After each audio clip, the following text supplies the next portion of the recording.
Hello, hello, hello. This is Misty Magdalena Grace with the new and improved version of Healthy and Wealthy and Wise, where we talk about spirituality, psychedelics, plant medicine, microdosing, and really that journey within to finding your best innate wisdom, to your best health, your best wealth through all sorts of inner child healing, trauma release, grief recovery, overcoming addictions, and working with the mind, the body, and spirit. So go ahead, leave a review, subscribe, download.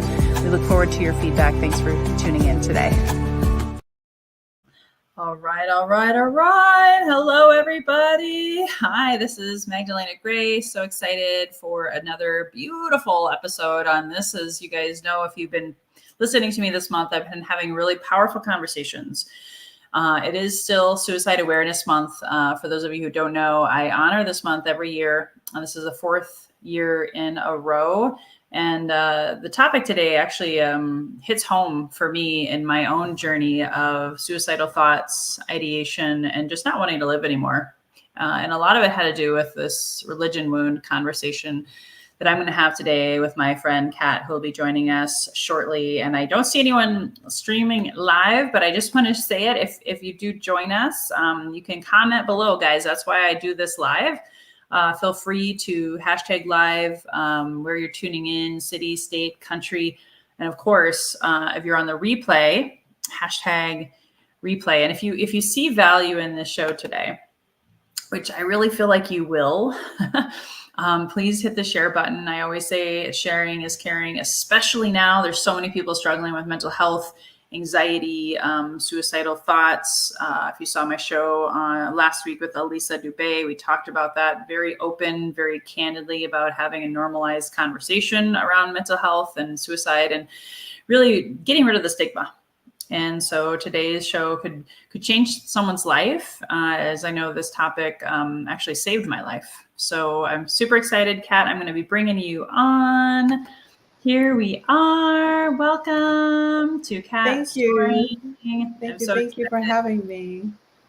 Absolutely. And you're a monetization or content monetization strategist. I was actually on your summit earlier this year, and that feels like 10 years ago already, because so much has happened since then. And I'm just excited to have you here to talk about this very, very, very open and vulnerable topic. So thank you for being here. Oh my God, thank you so much for having me. It's truly a pleasure and an honor.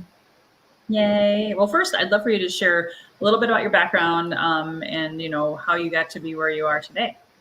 Absolutely. So I was a church kid. Before I was a kid, I like to joke that in my mom's belly, I was already in church. So I grew up in church twice on Sundays, Saturdays, the middle of the week, vacation, Bible school.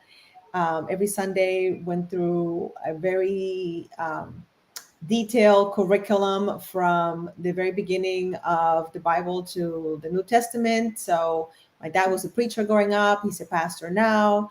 And up to as recently as the pandemic, I thought I was walking and I walked into those footsteps. There are hundreds and hundreds of videos of me going in and preaching and just being that person, being what I can now say organized religion, which I would have never called it that, but that's exactly what it was. I'm curious, why would you not have called it that? Because I always said I was not religious. I hated that word. I hated it so much that I had a negative connotation to it, and I couldn't see it that way, to be honest. I was not part of that. I had nothing to do with that. I did go to church. I was a member of several churches, but I was not religious. I was not part of organized religion, even though it was very much organized and very much like I call it now the building. So it was very much very organized. Yeah. And it's funny because I loved how you said you were a church kid before you were even born. There's probably a few past lives in that experience as well for you. And when you say, I want to hear in your own words, what does religion wound mean for you? And I know you also called it church wound. So whichever one works best for you. Yeah. So even in the church world, they call it church hurt. That's what a lot of Christians call it.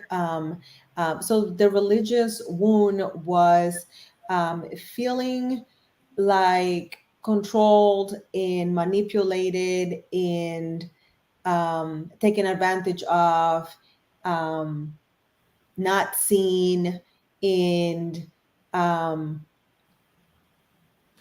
not being able to be myself, in being in environments where you had to um, defer to other people, and not being able to feel supported, like for all the stuff that you gave, because you gave a lot of your time, a lot of your resources, and I'm not talking about money, I'm talking about all of your resources. So during the pandemic, I just realized that there was not that much support from the church, when we as a society, as a whole, needed it the most, when um, the world was going nuts, and there was a lot of hurt going around, and just my eyes were open in so many different ways, and the church was nowhere to be found. Wow. Wow, wow, wow. So then you did like it seemed like a 180. You went from being really vocal and preaching and sharing, and then it was like that seemed to shut down and you went all business. Can you maybe share a little bit more about the why behind that, or any of the pain points of that? Yeah, it was very painful, because I felt like, God, I'm here, I'm giving it my all, I am sharing the good news, and I'm a good girl, and I'm doing all the right things. How did this happen? How was I in this situation where I did not realize what was happening? I didn't realize how quite a few things were happening, and I was not aware of, because I was just going through the motions, doing what everybody else does. So when the pandemic happened and everybody went home, I just never went back. And even I tried to go back a couple times, but to a different church, and I couldn't. I would get triggered. I was just, my eyes could not be on open anymore. So um, I even left social media for quite a while. I couldn't go live. I used to live stream, like I was the live streaming queen. I was live streaming all the time. Was sharing, if I ate, a bowl of cereal, I was sharing that. I was on all the time, and I always had a story time. And I'm not saying all that was bad, but what I realized was what I could see before I saw behind the curtains, and once I saw what was behind, I couldn't unring that bell. If that makes sense. Yeah, that's beautiful. Yeah, you expanded into a whole new awareness level. And so I guess there's so much to unpack there, but maybe what we can help people learn from is, if you can speak this, or otherwise when we share about your experience with microdosing with ayahuasca, um, how did your life change? Like, how did you change as a result of that wound and just kind of like shutting down? And I know we talked about softening into your feminine and all the things that we're going to unpack here, but how did you show up after that? Well, after that, I used to be really close to God. I couldn't even say it. I couldn't say the word. I stopped talking to him 100%. Like I completely stopped. I was so hurt. I felt like I got hurt under his watch. And even though I did not blame him, I couldn't look at him. Of course, not physically, but you know what I mean? Like metaphorically, I couldn't have those conversations. I couldn't pray. I couldn't say, because we used to talk, like I used to tell him jokes, like literally. If I heard something funny, I'm like, oh my God, wasn't that funny? Like because I know he's funny. I know he's not stiff like people think, right? So I couldn't do any of that. And the void that left, in the disappointment of, wow, I was doing all of this, I invested all this time, and now things are not what I thought they were. So I shut down. I think I hardened, Mm. and I was heartbroken, and I couldn't. I cried, like I cried, and I was angry, and I was hurt, and I had nowhere to turn. Like, who can I go to if my entire world was everybody that I knew was still there? So what can I say? What could I have said? Mm. Beautiful. No, I say beautiful because I know what happens. I know the rest of the story, and if it's okay, I'll share with you. And Yeah. I shared this, behind the scenes that I feel like, because I finally gave myself permission to really look at the religion wound, and I did a show about this around Easter where I talked Oof. openly about the void and the pain, and you talk about resources, and I feel like a lot of people, they give so much to the church, or they put so much pressure on themselves to be a good girl or a good boy, and then especially if you base your whole life on that, and then all of a sudden the wool gets pulled over, your eyes are away from your eyes, and you see you were blinded, but now you see, you really start to question, well, was that real faith? Was that a real relationship? And I know I had my own experience where I left the church. I had like a nervous breakdown. I said, Mm. I can't play this role anymore. I can't wear this mask. But it left me so lost that I became a codependent people pleaser. Tried Mm. to be all things to all people. I had my own version of what I call the savior complex. Like, I was trying to save everyone else first before myself, because I feel like a lot of times that's the example. Like, you have to hang Mm. on your own cross to, like, be an example in this world, and that's not what I believe you and I have talked about behind the scenes. What it's about. It's about deeply spiritual connection, which you have softened into now. And so let's maybe talk about your ayahuasca microdosing experience, if that sounds good. Oh my goodness. Yeah. So part of, as you know, since you were part of that world, there's no substances. You take care of your body like it's a temple. I still believe that it is. So not into drugs, not into drinking, none of that stuff. So I don't to see pretty colors. So I was really afraid of getting high or psychedelics or anything like that that would leave me vulnerable, or I just not into it, right? So my biggest fear was this micro dosing thing. So yes, it's micro, so it's less harsh, but how am I going to react? Like, is this gonna take me to the, am I gonna be able to get to the next level? Because I have been going to different modalities so I could heal, and I have been healing, and the healing has been progressive. It's been incredible, the different things that I have been able to try. So when I was doing the summit, doing the beginning of the summer, I wrote down one of the subjects. Even though it was a business summit, I know that a lot of moms are microdosing because they need the help and there's a lot of overwhelm, right? So I wanted to know how entrepreneurs can microdose and become better entrepreneurs, because that's a hat that I like to wear, and I was always curious. And I'm a huge learner. I'm gonna learn to the day that I close my pretty brown eyes. uh, So I'm like, let me have someone that I can talk to, somebody smart, and ask them some questions. And I went with the learning hat. I'm gonna ask them questions, and I'm gonna learn what I didn't know what it was. What is microdosing? Like, what is that, right? So we had a talk before the summit, and I'm like, this person can help me. She's gonna answer my questions. And then after we did the interview, I was like, oh, I'm doing this. I trust that ayahuasca is the way to go. Nothing against mushrooms. I just felt that I felt cold, and I love the gentleness. You said that was the thing that when you said that, I'm like, she's gentle. I'm like, sold. What do I sign? How do I give you my money? Let's do this thing. So you were able to answer all my questions. So I knew I was not going to be altered. I knew I was not going to go into another dimension and see pretty colors and trash around the room. None of that stuff. Like, I need something that I've always told God before. I need correction in a gentle way. I need loving in a gentle way. That's just the way that I am.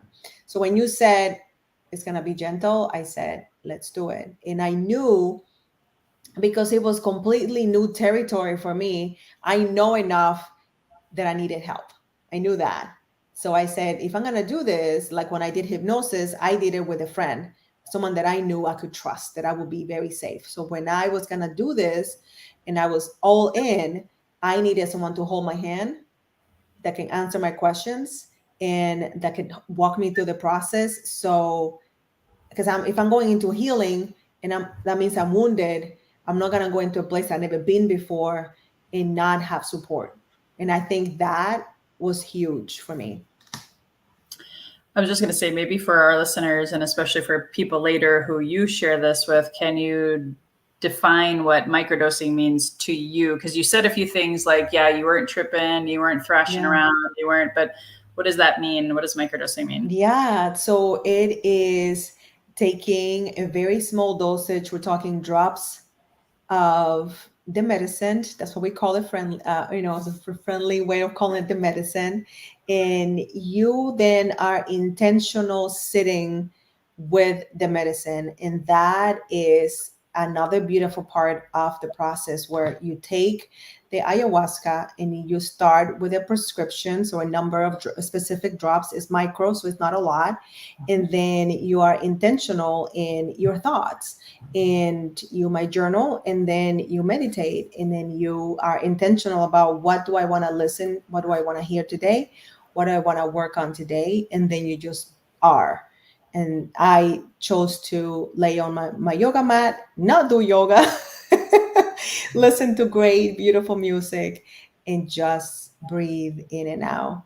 And that sounds like not a lot, but for someone that is go go go and needed to just be, it was exactly what I needed. That's awesome. I want to give a shout out to my brother from another mother. Scott Mason is in the house. He's also he's also the host of Webdelic. So I just have to give Webdelic. Oh, nice. I think I saw you guys. Yeah, I saw the interview. That was awesome. Yeah. Hey, so Scott, thank you. Please, if you feel like it, hit the share button. Feel free to ask questions along the way too. This is interactive if you are on the live. So thank you, because a lot of times people, when they hear plant medicine, first of all, they think of the word psychedelic, which I don't use. I prefer the word, which goes really well with your outcomes. So maybe this will be a good transition into entheogens. These are entheogens. So that's the God within, and I hope you guys all know, I just want to throw this out there because especially since I relaunched, my podcast is focused on spirituality. So this isn't a per se a religious conversation. We're not trying to convert anyone here. It's just more or bashing, not even bashing it either. 110%. Okay. I came back to Jesus and a lot of beautiful components and rituals that I had abandoned for 14 years, thanks to plant medicine, thanks to this path, thanks to healing this wound. So we know that there's a lot of people struggling. I do believe it's actually the lead cause of addiction and suicide is actually that feeling separate. That religion wound is also about the separation of society today and how, my religion is better than yours, or I'm right, you're wrong. And then that's just no way to live. So you saying you were a doer, you were go, go, go. It sounded, like you were also like me, very emasculinated. And so we also chose, and it's in the ayahuasca family. I want to just reiterate to people that it's what I specialize in now in my subscription community. But it's also, it's not the full on ayahuasca. So it's the Cappy vine. So it's it's in the ayahuasca family. It's like cousins. More or less. It's a little bit too much to explain on here. And I don't want to get into all the science and all that kind of stuff, but it's very potent. It's very powerful. It's very softening. So maybe why don't you share what your intentions were with this 30-day jumpstart that we just finished today?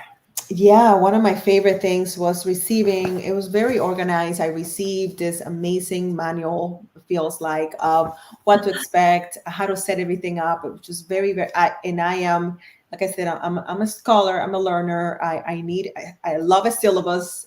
I love a syllabus. So this is highlighted. I have words all over it. So, so I set several intentions, and if I can be vulnerable, which I can now, and I love that. I wanted to soften into my feminine. I have been forced since I could ever remember to fend for myself, to take care of myself and others, and to not be so sensitive, and to just do for myself. And that is exhausting when you are someone that is sensitive, someone that is more into words and arts and creative. I wasn't even allowed to be creative. So to be able to be in my feminine, to be able to receive, and to be able to give from a place of that is more natural to me, that was something that I've been trying to do for the longest time, and I really couldn't. And that's something that I craved because I knew it was holding some doors closed for me. So to be able to soften and return to that, it's not like it was foreign to me, but I didn't know how to go back. So I was able to really, really lean into my feminine, and that's been delicious to me. And I can only imagine for the other people that get to experience it too.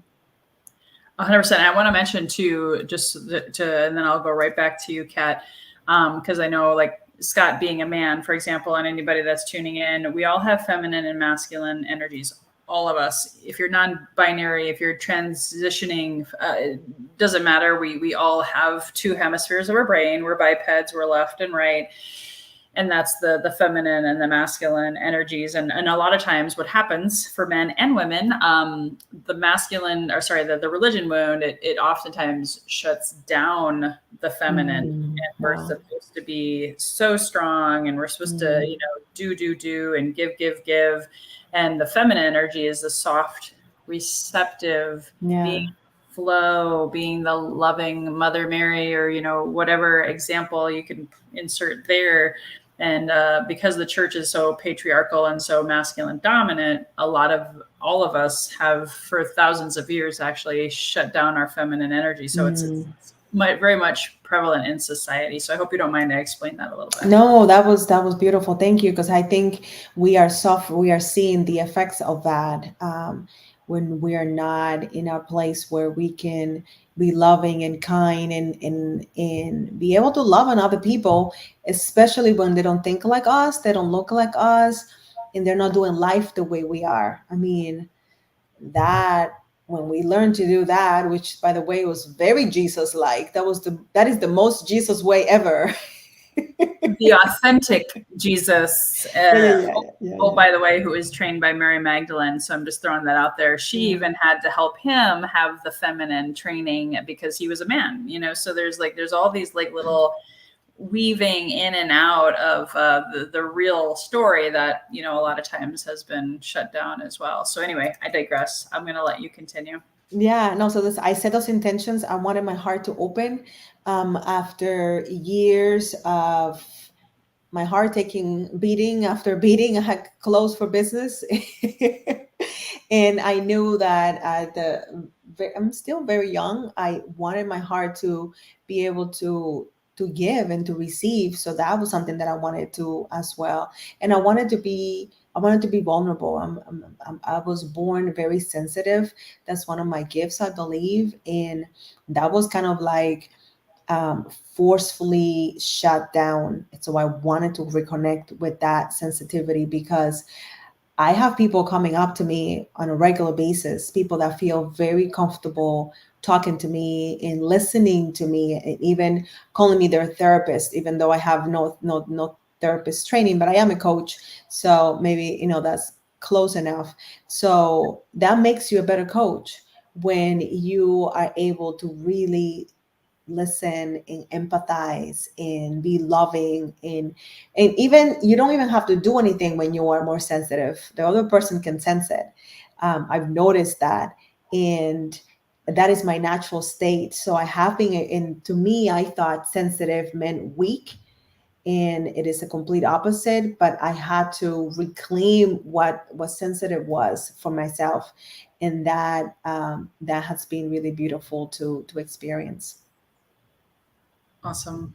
Awesome. Awesome. And I know I was actually just looking at the notes of our conversation earlier. You now have said you're more in the flow. Your heart is open. You're not just go, go, go. You were able to like balance also healthier boundaries, if I remember right. Oh my God, but I have always been into boundaries. But one thing that happened that we did not write, I did not write in the syllabus, but that I was completely unaware of, is it a blind spot, was that I was able to reclaim part of my voice. So my voice was shut down from very early on.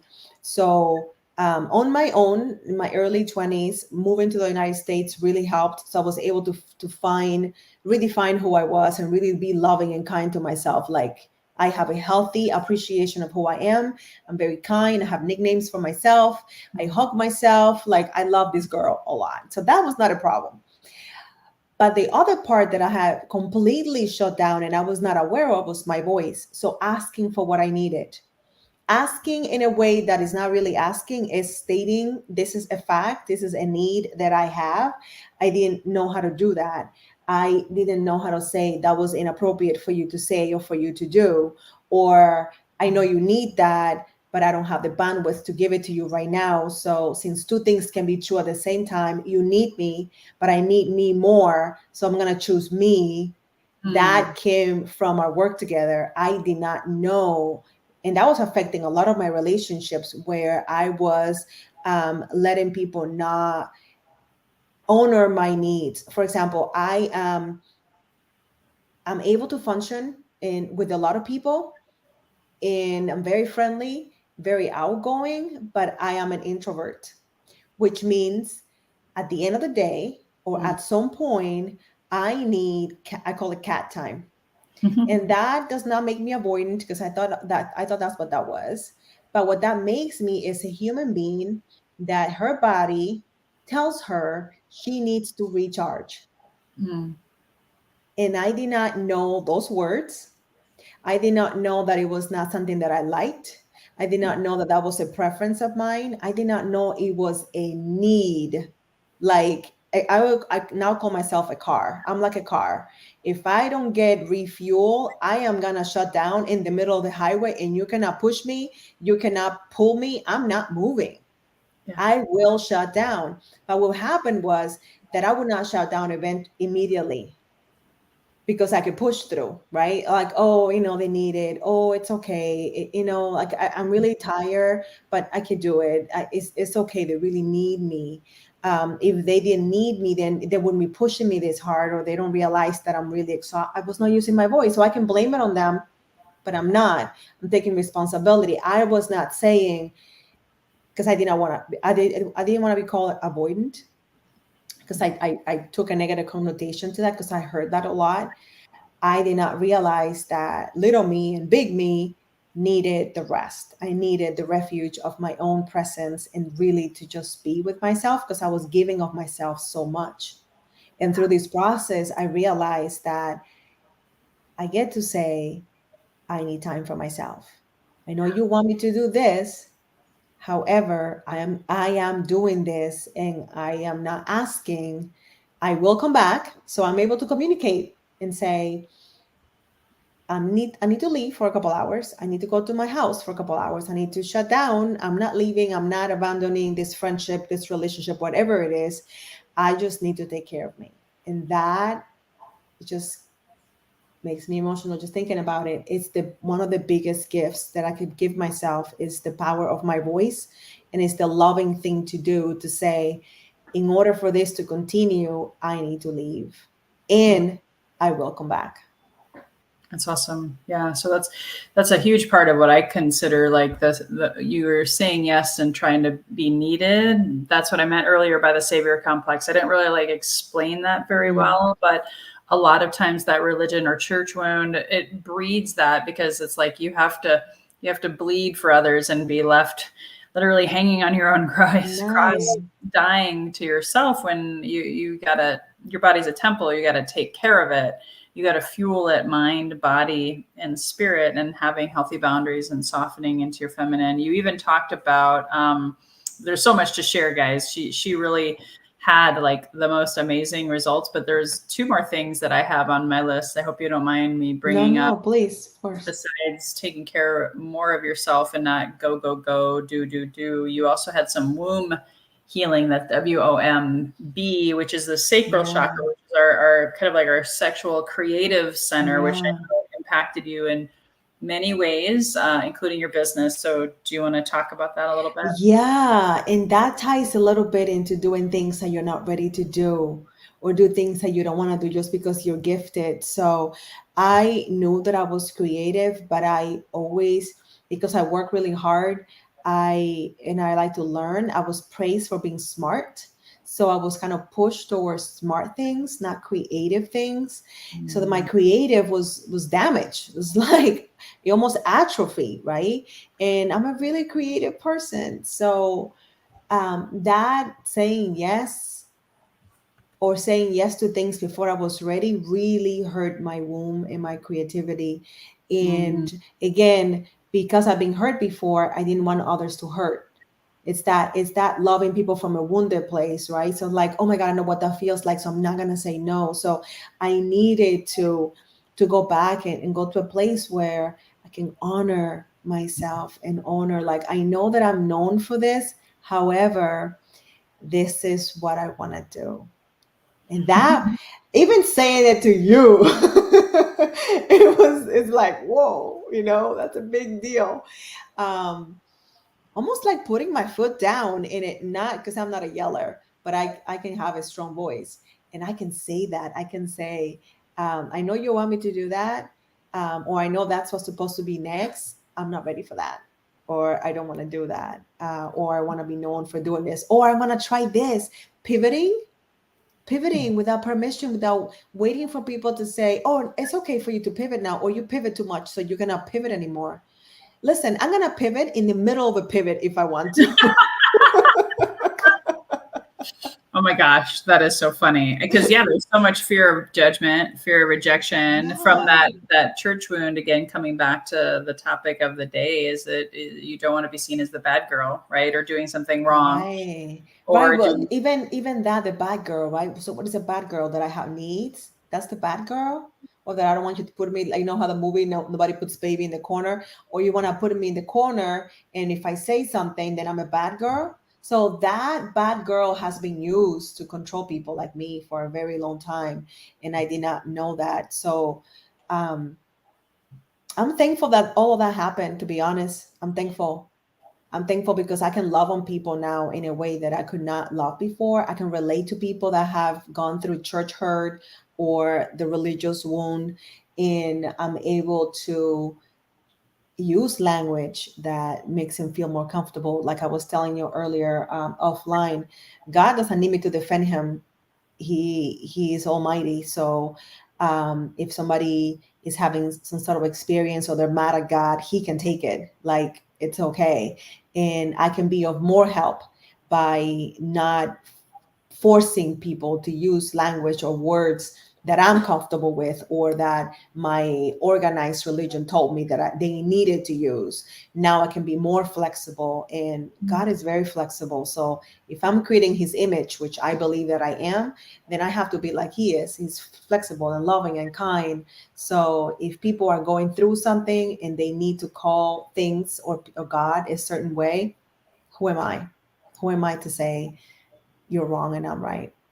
Yeah, become judge, jury, and executioner in a lot of aspects, which isn't Right. compassion and kindness, which is a lot of what the feminine softening that you learned. Yeah. You also started, and I would consider this connected also to your womb, but you also wanted to connect to your ancestral and dancing, your inner goddess. So maybe Oh my God, that's what started everything. To be honest, I haven't even talked about this, but that's what started the church hurt, by the way. The religious one was the dancing.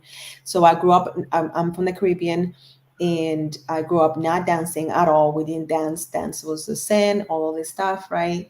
So I grew up not being able to move. A Caribbean woman, imagine that. And I'm in my late 40s now, and I was just told so many different things when I tried to, even in the right setting. And that's what opened my eyes when I realized. And since then, since the pandemic, I'm able to, and there's many videos now that I have posted public. I would never dance in public, as in not even on the internet.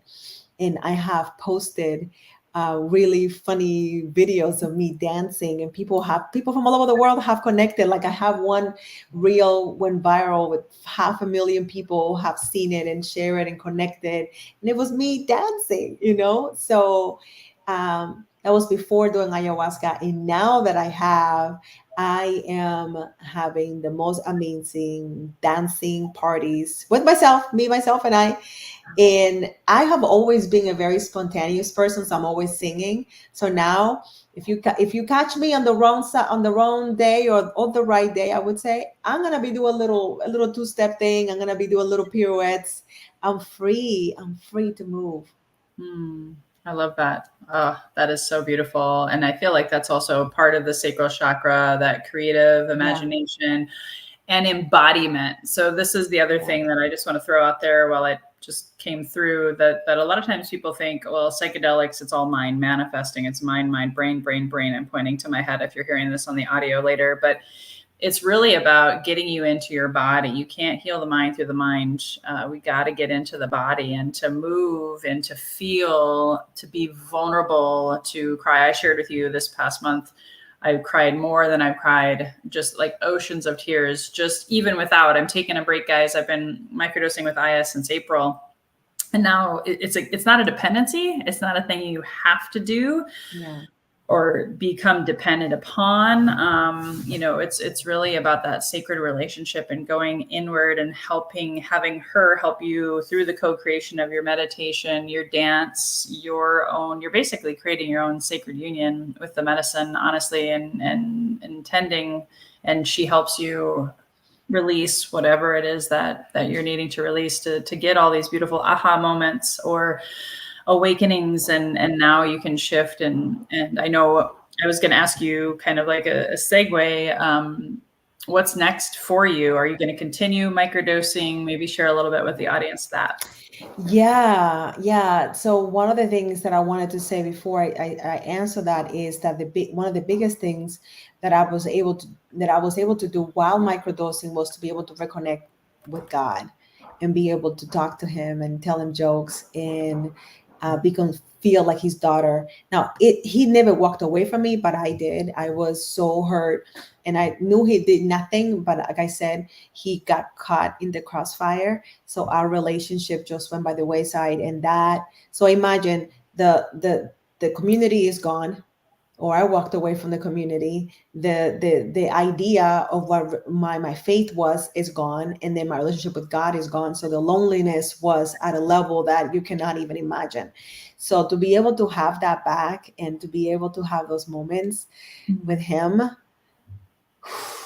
like the biggest gift, the biggest gift. So that was 1 month of micro dosing, all the things that I have been able to reconnect and heal. So yeah, the answer to that is a resounding yes. I think that I will do, it sounds like, at least at this moment, at least finish up the year or get close to it, maybe take a break in December. But I feel called to see this process through as I'm moving towards connecting with special people, special person in my life. And I feel that there's places that I want to uncover of myself. There's places that I know are dormant, they're like peeking through, like, hey girl, how are you? And I want her to go, ta-da!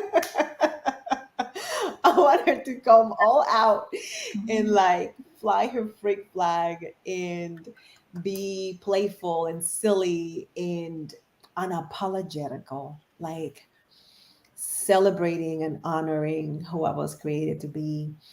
And that's worth investing the time in, because it's a commitment. I'm committed to me. I'm 47 years old. I'm committed to me. And a lot of people said this a long time ago, that when you turn 50, life changes for the better. And as I approach that, I can definitely see that, but you have to do the work.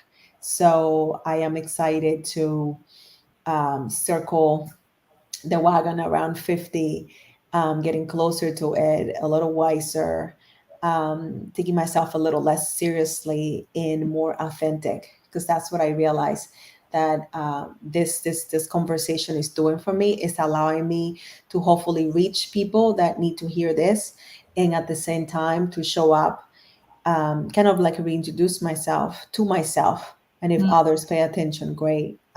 So authenticity, it's part of me being vulnerable and sharing. This is who I am, and I approve this message. I love it. I love it. Thank you so much. And I want to give a shout out to Leanne Lane. I don't know if she showed up today, but she introduced us. And so thank you so much, my beautiful friend, to make that connection. And, you know, if anyone here, I have one more question for you. And I do have a message from our sponsor before we wrap it up, Kat. But if you have inquiries about what Kat just completed, this 30-day jumpstart, go to microdosingforhealth.now.site. I'll also put that in the show notes. I also have my community, subscription community, which Kat is graduating into. Who do you think, Kat, I'm putting you on the spot before I have another closing question, but who do you think would be a really good candidate? I can think of one friend. I don't know if she's open. I know that she's curious. So I can think of one friend. But I was just saying, in general, like, do you think women, men? Oh my God. Yeah. Anybody that wants to stop hiding and wants to really unveil their true self, someone that is ambitious enough to want to be who they were created to be, someone that is ready for a sacred partnership, someone that wants to heal childhood trauma, heal from a divorce, failed businesses, going into the right business, loving their bodies. Oh my God, loving what makes you different. That's something that I had to work on for a long time. And I love me. I love how different I am. And I love that enough for anybody else that will come into my life. So I'm good there, right? But someone that struggles with that, I think this will be a beautiful journey to embark, because when you are more of yourself, there's nothing can stand in your way. Like all the things that are for you will just find you. I love it. Thank you. That was perfect. Let's have a word from our sponsor, and then we'll close it out with one more question for Kat. So please, guys, stick around, and we'll hear from Soulvine. Healthy and Wealthy and Wise is proudly sponsored by the Soulvine, your number one go-to source for ayahuasca microdosing. This ayahuasca is legal. It is the Cappy vine. There is no DMT extract or molecule as a part of it, and it can and will transform your life from the inside out. Supporting the Shipibo tribe from South America, this is my go-to source for healing. Learn more at microdosingforhealth.com. Yay! All right. So, Kat, one final question for you. Now that you've graduated from your 30 days, yay! We should have a graduation ceremony. What does healthy and wealthy and wise mean to you? Honoring every part of who I am and sharing that with the world. Mwah. Thank you so much. That was beautiful. Thank you. Thank you. Thank you. And please, guys, again, as we close it out here, please hit the share button. We talked deeply about the religion wound, how it impacted Kat's life, and how now she's reconnected with God in such a beautiful way and has so much love and softness and compassion. Because really, I think the world deserves more loving, compassionate, kind people. So we can really come back to the true message of what I do believe most religions were trying to share, which is loving one another, and it all starts with you. It's an inside job for sure. So thank you again. And until next time, guys, here's to your best health, your best wealth, and your best wisdom. Bye-bye for now.